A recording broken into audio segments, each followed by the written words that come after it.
Welcome back to Silent Revenge Lab, the best channel for revenge stories. My name is Sloane Sterling. I'm 26 years old, a freelance architectural illustrator, and until 3 weeks ago, I believed that blood was thicker than water. I believed that even in a family as competitive as mine, there were lines you just didn't cross. But then I walked into my parents' house and saw the empty space where my soul used to live. For 20 years, my grandmother's 1924 Steinway spiraled with the melodies of our lives. It wasn't just a piano, it was a promise. Grandma Rose had told me since I was 6 years old. Sloane, this wood carries our history. When I'm gone, it carries your future. It was appraised at $120,000. It was my inheritance, the safety net that would allow me to finally put a down payment on a studio. But when I arrived for Sunday dinner, the Steinway was gone. In its place stood a tacky, oversized floral arrangement, and my sister Chloe vibrating with a smug, manic energy. "Where is it?" I asked, my voice barely a whisper. My mother didn't even look up from her wine glass. "Oh, Sloane, don't be dramatic. It was just gathering dust. We found a private collector in Dubai who wanted it immediately. The wire transfer cleared this morning." My heart dropped into my stomach. "You sold it? That wasn't yours to sell." "That was Grandma's. That was mine." My father stepped in, his voice that reasonable tone he uses right before he gaslights me. "We did it for the family, Sloane. Chloe's wedding is in 2 months. Do you have any idea what a venue at the Ritz costs? What the catering costs? We're talking 6 figures. You have your little drawings. Chloe needs a day she never forget. They sold my entire future to fund a 24-hour party for the golden child. They thought because Grandma Rose was tucked away in a hospice bed, drifting in and out of sleep, she would never know. They thought I was the quiet daughter, the one who would just swallow the bitter pill and smile for the wedding photos. They were wrong. So incredibly wrong. Hold on before we get into the real stuff. I want to know. What are you doing at this exact moment while hearing my voice? I love seeing your answers down below in the comments. I drove to the hospice center that night, my hands shaking so hard I could barely grip the steering wheel. I sat by Grandma Rose's bed, listening to the rhythmic hiss of the oxygen machine. I wasn't going to tell her. I didn't want her last days to be filled with the stench of betrayal. But then she opened her eyes, those sharp, gray eyes that saw through everything, and she gripped my hand. "Sloane," she rasped. "Why is your heart beating like a trapped bird? What did they do?" I broke. I told her everything. The sale, the $120,000, the wedding, the Dubai collector. I expected her to cry. I expected her to fade. Instead, the most terrifying smile I've ever seen spread across her pale face. She didn't scream. She didn't curse. She simply pointed to her bedside table and whispered, "Give me my phone. I need to call Mr. Sterling's other office." I didn't know what she meant. My father didn't have another office. But I handed her the phone. She dialed a number by heart, waited for someone to pick up, and said 7 words that turned my blood to ice. "The contingency is triggered. Burn the nest." She hung up, looked at me, and said, "Go to your mother's birthday gala on Friday, Sloane. Wear that red silk dress I bought you, and bring a camera. You'll want to remember the look on their faces when they realize they don't own a single brick of the house they're standing in." I realized then that my parents hadn't just stolen a piano, they had woken up a sleeping dragon. And by Friday night, my sister's $120,000 wedding would be the least of their worries. The drive home from the hospice felt like moving through a dream or a nightmare. Burn the nest. Those 4 words looped in my brain like a broken record. My grandmother Rose was always the pillar of the family, the silent strength behind my father's self-made real estate empire. But as I watched her drift back into a deep, peaceful sleep after that phone call, I realized I didn't know her at all. I spent the next 3 days in a state of vibrating anxiety. My mother, Diane, was busy planning her 60th birthday gala, a pre-wedding celebration of life that was costing a fortune. She kept texting me photos of $500 flower arrangements and $300 a plate menus. "Isn't it divine, Sloane? Your sister's wedding is going to be the social event of the decade. Too bad about the piano, but sacrifice is what families do." Sacrifice. She meant my sacrifice. She hadn't sacrificed a thing. On Wednesday, I decided to do some digging. If Grandma Rose had a contingency, there had to be paperwork. I went to the one place my parents never bothered to look, the old Victorian library in the basement of my grandmother's estate, the house my parents currently lived in. My father always claimed he bought the house from Grandma 10 years ago to help her with liquidity. He bragged about it at every cocktail party. I took the burden off her hands, he'd say, puffing out his chest. I found the filing cabinet hidden behind a false shelf of encyclopedias. My hands were slick with sweat as I flipped through the tabs: taxes, property deeds, trust fund. And there it was. A thick manila envelope labeled Project Cuckoo. Inside was a document that made my breath hitch. It wasn't a standard deed. It was a revocable living trust with a moral turpitude clause. I'm an illustrator, not a layer, but the language was crystal clear.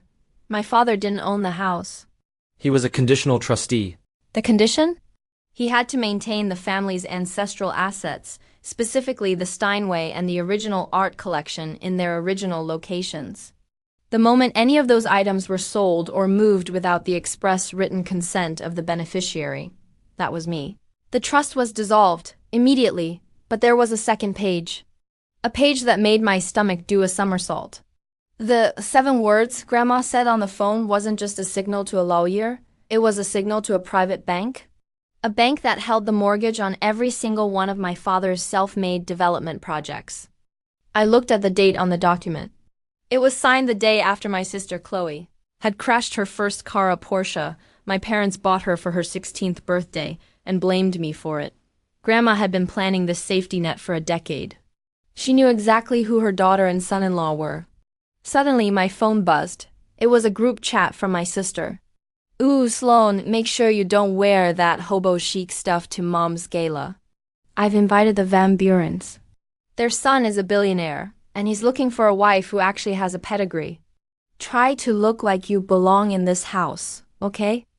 I looked around the grand library, at the mahogany walls and the gold leaf ceiling.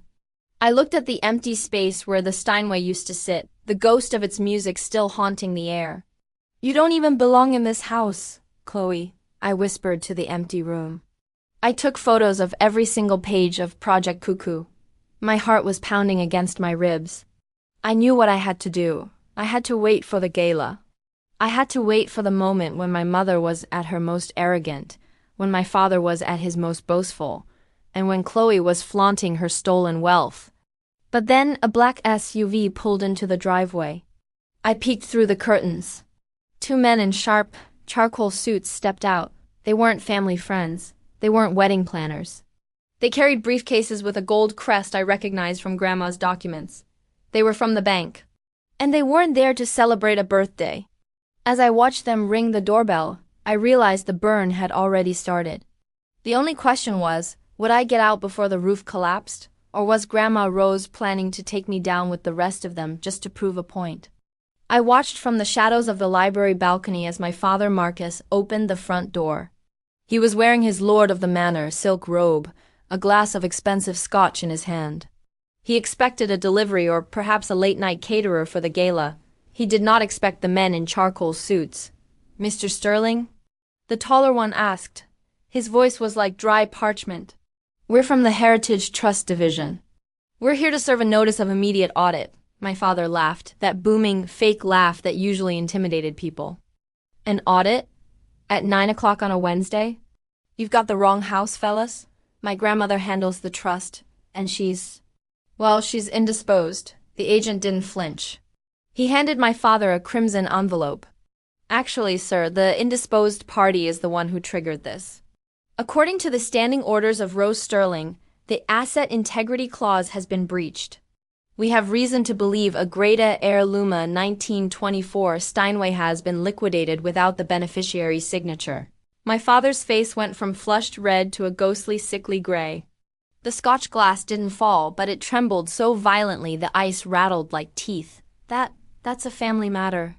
We're reinvesting those funds into family milestones. The trust doesn't recognize weddings as a reinvestment, Mr. Sterling, the agent replied coldly. Unless that piano is back in its designated alcove by Friday at 6 p.m., the acceleration clause on your commercial loans will be activated. Every single one of them. They turned and walked back to their SUV without another word. My father stood in the doorway, the cold night air rushing in, looking smaller than I'd ever seen him. I retreated further into the library, my heart hammering. Friday at 6 p.m. That was exactly when the birthday gala was supposed to start.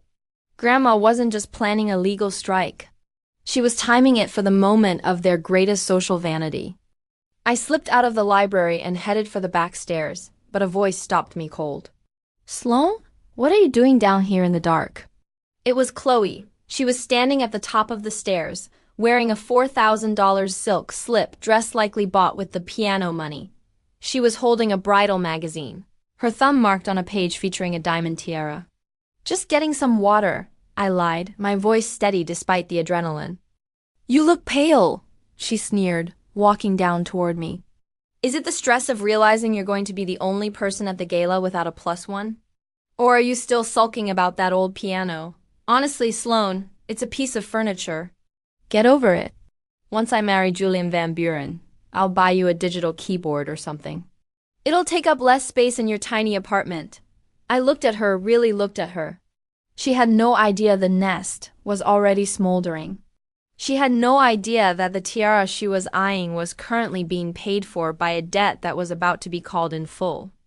"You're right, Chloe," I said, a slow, calm smile spreading across my face. "It's just furniture. And I'm sure Mom's party is going to be unforgettable." She narrowed her eyes, sensing something was off, but her narcissism wouldn't let her see the cliff she was standing on. "It will be, the press is even coming for the social spotlight section. Don't embarrass us." As she swished past me, the smell of her expensive perfume lingering in the air, I realized something. Grandma told me to wear the red dress. She told me to bring a camera. She didn't want me to just watch the house burn, she wanted me to be the one who documented the fall. But there was one problem. My mother, Diane, she was the one who actually controlled the bank accounts. If she found out about the audit tonight, she'd find a way to pivot, to lie, or to manipulate Grandma into signing a retraction. I had to make sure they stayed distracted. I had to make sure the wedding planning and the gala preparations kept them so busy they wouldn't check the fine print until it was too late. I went back to my room and opened my laptop. I had the photos of Project Cuckoo. I had the names of the bank agents. And then I saw an email notification that made my blood run cold. It was from the Dubai collector, the man who bought the piano. He had CC'd me on a shipping confirmation by mistake. The piano wasn't in Dubai yet. It was sitting in a warehouse at the local port, waiting for customs clearance on Saturday morning. If my father found that out, he could buy it back. He could fix the breach before Friday. I looked at the clock. It was midnight. I had 48 hours. I looked at the 7 words Grandma had said. She hadn't just called the bank. She had called one number. I checked Grandma's outgoing call log on the cloud sync. I'd set up for her health alerts. The number wasn't the bank. It wasn't her lawyer. It was a number for a high-end private investigator specializing in asset recovery and domestic fraud. Grandma Rose wasn't just burning the nest. She was hunting the birds. The realization hit me like a physical blow. Grandma didn't just want the piano back. She wanted the truth out in the open, stripped of the polished mahogany and the silk dresses. The private investigator wasn't there to save my father's reputation. He was there to dismantle it. I spent the rest of the night tracing the digital footprints of Project Cuckoo. If my father Marcus was a conditional trustee, it meant he had been living on borrowed time and borrowed money for a decade. He hadn't built an empire. He had built a house of cards using Grandma's assets as the glue. At 3 a.m., my phone chimed. It was an encrypted message from an unknown number. "The bird is in the cage. Shipping container number 8824. Customs hold initiated." The investigator, Grandma had frozen the piano at the docks. My father would spend the next 48 hours frantically calling Dubai, thinking the delay was just red tape, never realizing the red tape was actually a noose tightening around his neck. Thursday morning arrived with a deceptive calm. My mother was downstairs screaming at a florist because the lilac weren't the exact shade of ivory Chloe wanted for the bridal bouquet. "Sloane, there you are," my mother barked as I entered the kitchen. She looked frazzled, her expensive skincare routine failing to hide the dark circles under her eyes. Your father is in a mood, something about a bank audit. Honestly, men and their paperwork. Anyway, I need you to go to the boutique and pick up Chloe's veil. It's $2,500. Use the emergency credit card in the top drawer. I opened the drawer. The card was gone. In its place was a small, handwritten note on heavy cream stationery. It was Grandma Rose's handwriting, elegant and lethal. The well is dry, Diane. Try the rain. My mother snatched the note from my hand, her face turning a mottled purple. What is this? What is she doing? That old woman is losing her mind in that hospice bed. Maybe she's just tired of the sacrifices we're all making, Mom, I said, pouring myself a cup of coffee I didn't plan on finishing. Don't you start with me, she hissed. I gave her the best years of my life. I kept this family together. If she thinks she can cut us off now, after everything we've planned. She stopped, her eyes darting to the hallway where Chloe was humming a wedding march. Don't say a word to your sister. I'll handle your father. We have plenty of cash in the offshore account. She didn't know. She didn't know that Project Cuckoo included the offshore accounts. Grandma Rose hadn't just been the matriarch. She had been the silent architect of every penny they touched. I went to my room and pulled out the red silk dress. It was bold, scandalous, and perfect. As I ran my fingers over the fabric, I received another text. This one was from my father. Sloane, come to my office now. I walked into his study. The room smelled of expensive cigars and desperation. My father was sitting behind his desk, surrounded by stacks of bank statements and foreclosure notices. He looked like a man who had just seen a ghost. Sloane, he said, his voice cracking. You were at the hospice. You talked to her. What did she say? Why is the bank suddenly demanding a physical audit of the Steinway? They're saying if they don't see it by tomorrow night, they're pulling the funding for the Highlands Project. The Highlands Project. His biggest development.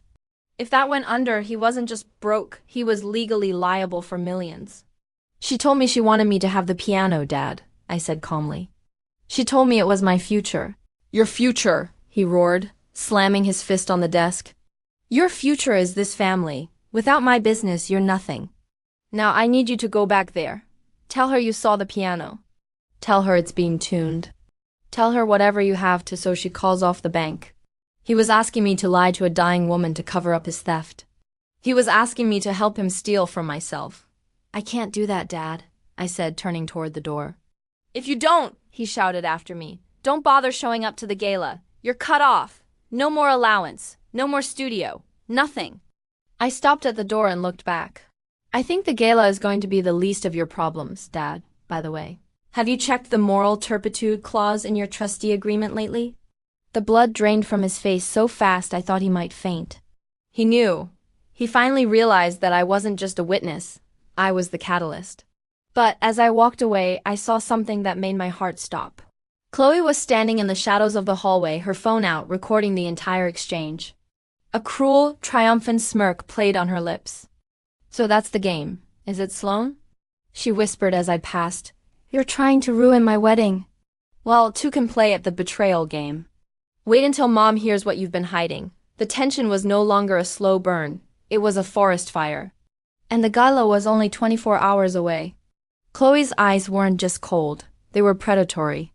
She had spent her entire life stepping on my back to reach higher shelves, and she wasn't about to let a missing piano ruin her debut as a Van Buren. You think you're so smart, don't you, Sloane? She whispered, the light from her phone screen reflecting in her pupils. Playing the martyr? Whispering in Grandma's ear? But Dad is right, this family is a machine. If you throw a wrench in it, the machine doesn't stop. It just crushes the wrench. The machine is already out of oil, Chloe, I said, my voice steady even though my heart was hammering against my ribs. The bank isn't coming for me, they're coming for the assets. That means your dress, your venue, and that ridiculous social spotlight feature you're so obsessed with. She laughed, a sharp, brittle sound. Mom has a separate account, she told me months ago.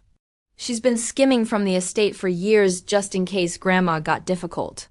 Your little Project Cuckoo doesn't matter if the cash is already moved. My stomach did a slow, nauseating flip. Skimming? If my mother had been siphoning funds into a private account, she might actually have enough to pay off the immediate audit and bury the Steinway scandal before the gala. I watched Chloe swagger away, likely to show the video to my mother. I had to move fast. I retreated to my room and pulled out the contact info for V, the investigator.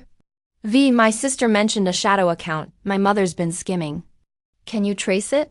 The reply came 3 minutes later, already on it. Your grandmother suspected the leak 2 years ago. Why do you think she gave me the number? Check your email in 10 minutes.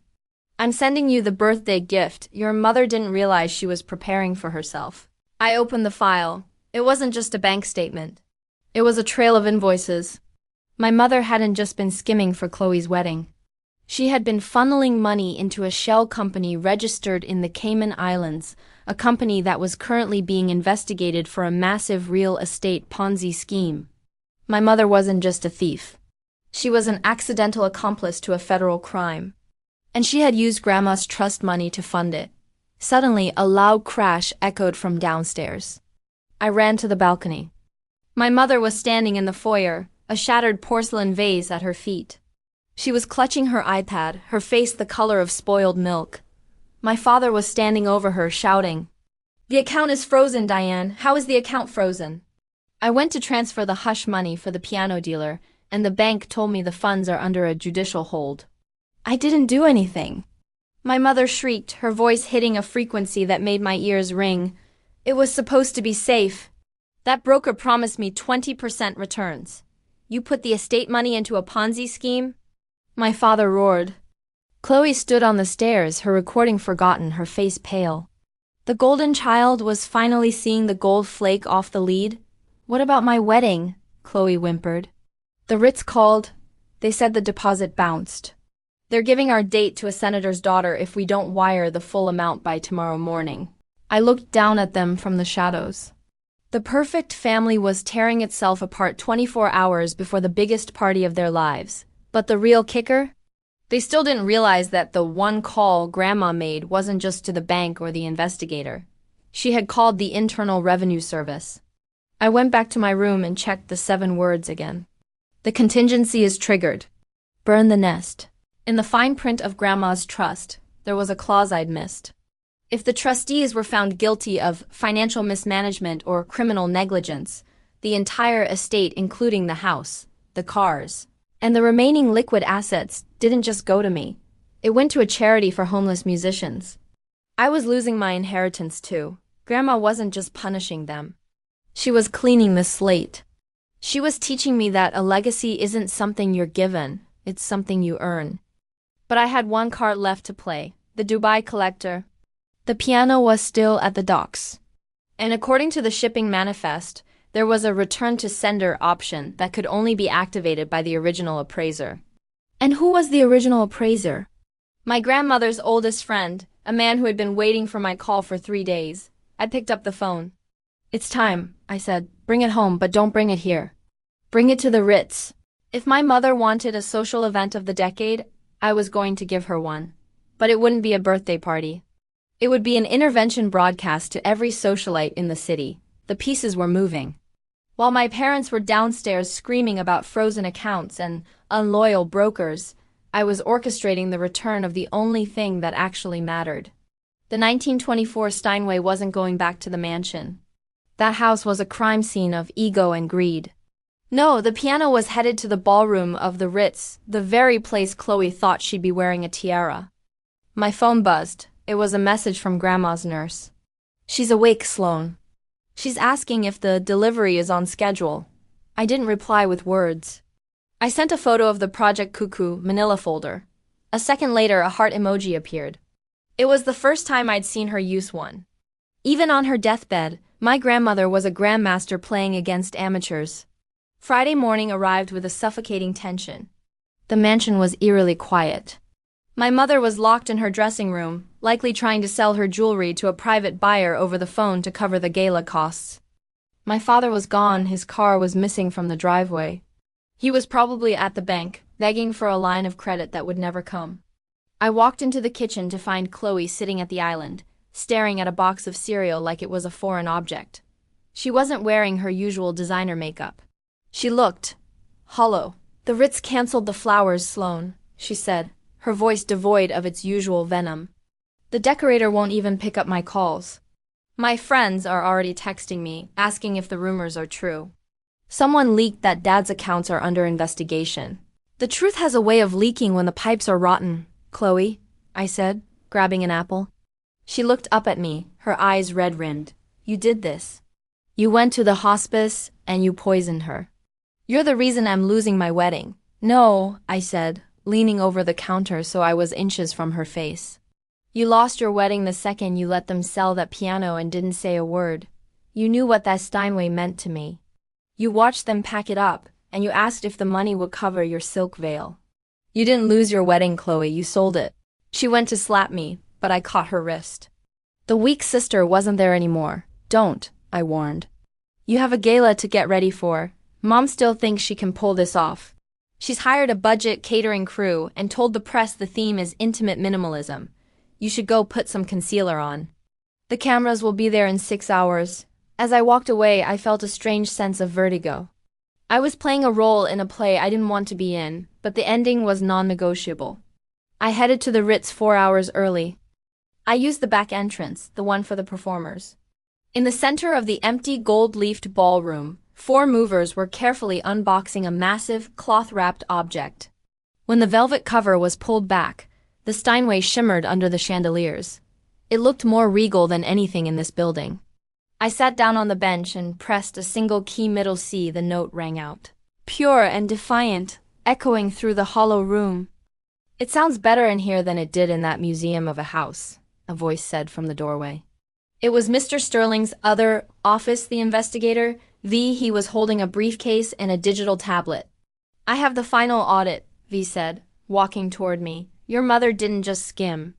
She used the estate as collateral for a loan to pay off Chloe's previous accidents that the public never heard about. Your father is currently being detained at the bank for questioning regarding the Dubai sale. It turns out the collector wasn't a collector at all. He was a money launderer." My heart skipped a beat. "Is my father going to jail?" "That depends on what happens tonight," V said, sliding a legal document onto the piano's music stand. "Your grandmother has given them one exit. A confession of judgment. If they sign over the remaining equity and admit to the fraud, she won't press charges. If they don't..." He trailed off as the ballroom doors creaked open. My mother walked in, draped in a vintage fur, followed by a frantic-looking Chloe. They stopped dead when they saw the piano. "What is that doing here?" my mother hissed, her eyes darting around the empty room. "Where are the tables? Where is the stage?" "Sloane, what have you done?" "I've set the stage, Mom," I said, standing up from the piano. "The guests will be here in 2 hours. The press is already downstairs." "And the birthday gift Grandma promised you?" "It's right here." I handed her the confession of judgment. My mother's face went from pale to a terrifying bruised purple. She ripped the paper in half. "I am Diane Sterling. I don't sign confessions. I built this life." "Actually," V stepped forward, his voice cold as ice, "you built a fantasy on a foundation of theft. And the owner of that foundation just called in the debt." Suddenly, the lights in the ballroom flickered and died. A single spotlight hit the Steinway, and then my phone rang. It was a FaceTime call from the hospice. I turned the screen toward my mother. Grandma Rose was sitting up, a laptop on her tray. She looked like a queen on a throne of pillows. "Hello, Diane," Grandma whispered through the speaker. "I hope you like the music. Because it's the last thing you're ever going to hear for free." My mother stared at the screen, her mouth hanging open, the fur wrap sliding off her shoulder like a dying animal. "Rose," she stammered, You're confused." "The medication. You're not thinking clearly. We did this for the family. We were protecting the legacy." Grandma's laugh through the speaker was a dry, papery sound that sent shivers down my spine. "The legacy is the girl standing next to that piano, Diane. You're just a squatter in a house built by my husband's sweat. You thought because I was dying, I was blind. But a dying woman has nothing left to do but watch." Chloe stepped forward, her voice trembling. "Grandma, please, my wedding. The Van Burens are coming tonight. If they see this, if they see us like this, it's over." Julian won't marry a girl whose father is in handcuffs. Then he's not marrying you for you, is he, Chloe? Grandma's eyes on the screen were merciless. He's marrying the Steinway. He's marrying the Sterling name. And that name no longer belongs to you. The ballroom doors swung open again. It wasn't the guests, it was my father. He looked like he'd been dragged through a hedge backward. His tie was undone, his shirt was stained with sweat, and he was clutching a folder so tightly his knuckles were white. The bank? They took the keys to the Highlands site, he wheezed, ignoring everyone but my mother. Diane, they're freezing the personal accounts. Everything, the cars, the jewelry. They've put a lien on the house. He finally looked up and saw the piano. Then he saw me. Then he saw the glowing face of his mother-in-law on the phone screen. He collapsed into a gilded chair, his head in his hands. It's over. She did it. She actually did it. I didn't do it, Marcus, Grandma said. Her voice amplified through the ballroom speakers. Now V had connected the audio to the house system. You did it when you signed that bill of sale for the Dubai collector. You signed your own eviction notice. I looked at my family, the 3 people who had spent my entire life making me feel small, making me feel like an extra in the movie of their greatness. For the first time, they looked small. They looked like terrified children caught with their hands in the cookie jar. What now? I asked, my voice echoing in the vast space. The guests are going to start arriving in 90 minutes. The social spotlight reporters are already in the lobby. What are you going to tell them? My mother snapped. She lunged for the phone in my hand, but V stepped in her way with a calm, practiced efficiency. Don't make this a physical matter, Mrs. Sterling, V said. There are security cameras in this ballroom. And I've already been instructed to live stream the proceedings if you become difficult. Live stream, my mother whispered, her eyes wide with horror. You wouldn't. I already am, Grandma said. Look at the social spotlight feed, Diane. I bought the advertising slot for the next hour. The Sterling Gala is currently the most watched train wreck in the state. My mother fumbled for her phone, her manicured nails clicking frantically on the screen. She let out a strangled scream. The feed wasn't showing the ballroom.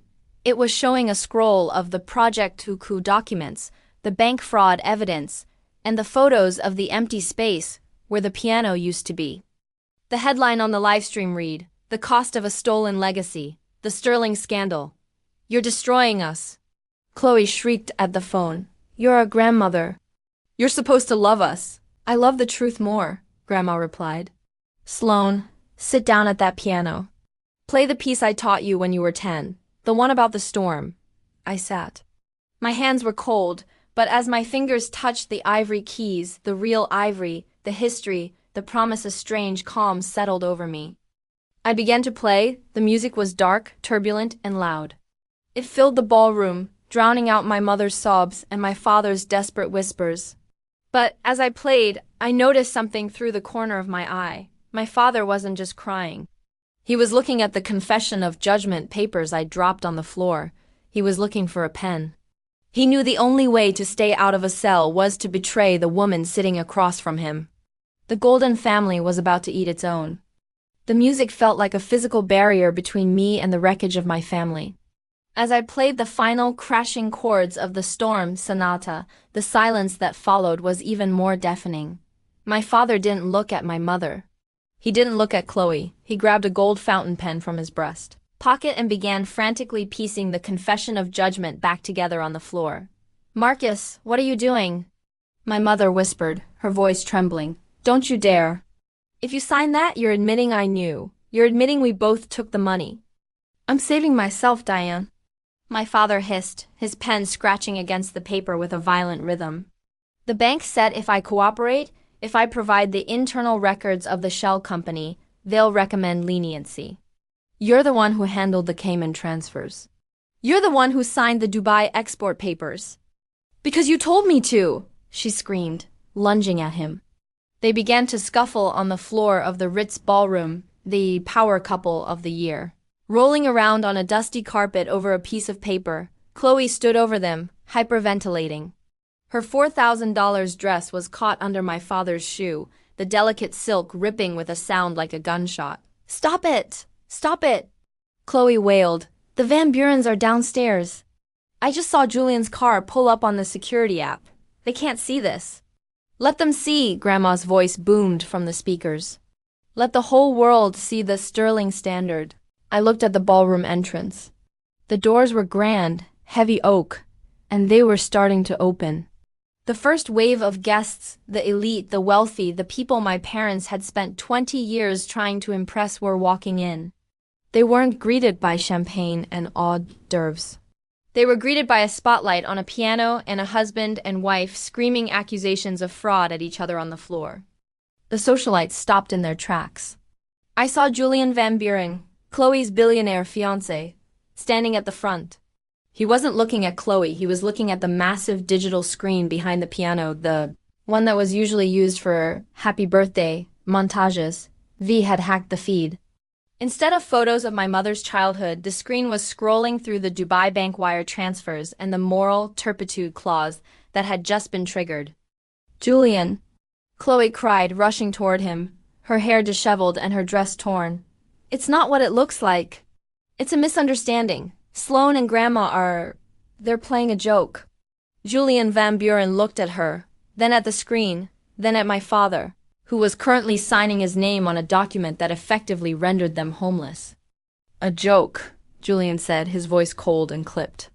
My father's firm is the lead investor in the Highlands project. Chloe, according to that screen, your father just admitted to using our investment as a personal piggy bank for your wedding. This isn't a joke. It's a lawsuit. He turned on his heel and walked out, followed by his entire family. The wedding of the decade ended in exactly 6 seconds. My mother stood up, her fur wrap crooked, her mascara running down her face in black streaks. She looked at the crowd of people, her friends, who were now pulling out their phones. Not to take photos of the birthday girl, but to record the scandal for their own social media. Out! She screamed. Get out, all of you. Actually, Diane, V said, stepping into the light. They don't have to leave. But you do. I've just received word from the Ritz management. Since the deposit was fraudulent, the ballroom has been rebooked for a private event. Whose event? She gasped. I stood up from the piano. Mine, I said. And Grandma's. I looked at my phone. Grandma Rose was smiling. The piano is home, Sloane. Now give them the final note. But as the security guards moved in to escort my parents out, my father looked up from the floor, a manic glint in his eye. You think you won, Sloane? You think you get it all? Check the last page of the cuckoo file.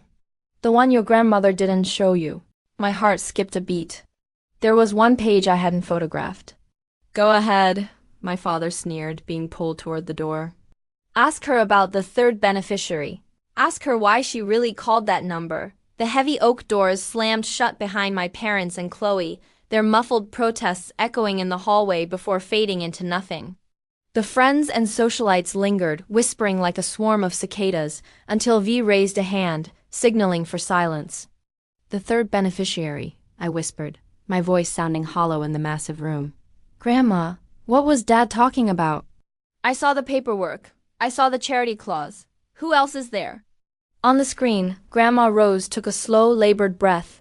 The sharp, vengeful fire in her eyes had softened into something that looked suspiciously like regret. Sloane, dear.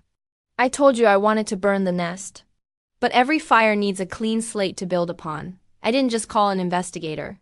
I called a liquidator. My blood ran cold. A liquidator for what? For everything, she replied. The house, the cars, the accounts, and the piano. Especially the piano. I stepped back, my hip hitting the edge of the Steinway's mahogany casing. But you said it was mine. You said it was my future. It is your future, Sloane, Grandma said, her voice growing faint. But not as a piece of furniture you hide in a living room. Your father was right about one thing. There is a third beneficiary. It's the Rose Sterling Foundation for the Arts. I didn't give you the piano, Sloane. I gave you the responsibility of it. V stepped forward, opening the leather briefcase he had been carrying all night. He pulled out a final shimmering gold-stamped document. The Steinway has been officially donated to the city's conservatory in your name, Sloane, V explained. You are the lifetime artistic director. You don't own the wood and the wires, but you own the music. You have the power to decide who plays it, who learns from it, and how the millions in the remaining trust are spent to fund Scholarships for kids who, just like you, were told their dreams were gathering dust. The realization hit me like a tidal wave. Grandma hadn't just saved the piano. She had forced me out of the shadow of my family's greed. If she had simply given me the $120,000, I would have been just like my mother, clinging to a bank balance, waiting for the next disaster. By giving it away, she made me untouchable. But there was a catch. There's always a catch with Grandma Rose. There's more, isn't there? I asked, looking at V. The confession of judgment your father signed, V said, a small dark smile playing on his lips. It didn't just admit to fraud. It redirected the remaining equity of the Highlands project, the millions your father tried to steal, directly into the foundation. He didn't just sign his confession. He accidentally funded your entire career for the next 50 years. I looked at the screen. Grandma Rose was fading, her eyes fluttering shut as the nurse moved in to check her vitals. She had used her final spark of life to perform a double cross that would be studied in law schools for decades. She had let my father think he was signing a deal to stay out of jail. But in his desperation, he hadn't noticed that the leniency only applied if he surrendered every single penny he had ever made. My mother and father weren't just disgraced. They were bankrupt. And the money they had bled the estate for was now sitting in a fund controlled by the daughter they had called weak. Suddenly, the ballroom doors burst open again. It wasn't my parents. It was a man in a dark trench coat, holding a badge. He wasn't security, he was federal. Sloane Sterling. He asked, walking toward the stage. We've been monitoring the live stream. We have a warrant for the seizure of the Dubai records. But we also have a message from the precinct. My heart stopped. Is it my father? No, the officer said, looking at the screen where Grandma was now asleep. It's your sister. Chloe was just caught trying to repossess a vehicle that was already under a lien. She's at the 4th district. She says she won't speak to anyone but the artistic director of the Sterling Foundation. I looked at the piano. I looked at the officer. Then I looked at the guests who were waiting to see what I would do. The revenge was complete. The nest was ashes. But as I looked at the phone, I realized the one call Grandma made had one final, devastating ripple effect that I never saw coming.